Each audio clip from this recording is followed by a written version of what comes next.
Hello, so today I'd like to talk to you about how to use the article by Bear-Wolf and Risley in 1968 to identify if your intervention is behavior analytic in nature.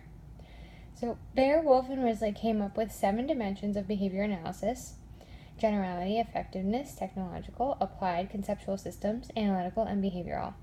And in order to remember these 7 dimensions, you can use the acronym GET a CAB.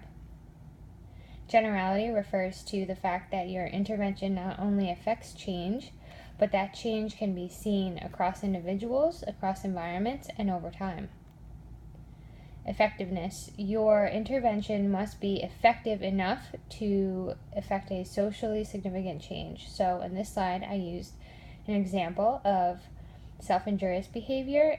Let's say you only decrease the self-injurious behavior by 2%. This might not be effective enough to be considered an effective intervention.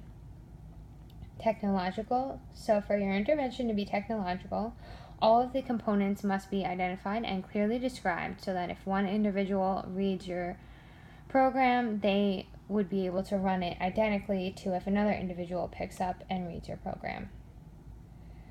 Applied. So for applied, your intervention must be significant to society. This means that the behavior you're trying to change is not just for the sake of theory, but it is socially significant to that individual. Conceptual systems. This is when you need to describe the theory behind your intervention so that the reader not only knows the one trick or one intervention that you're describing, but also the theory behind it and how to use it.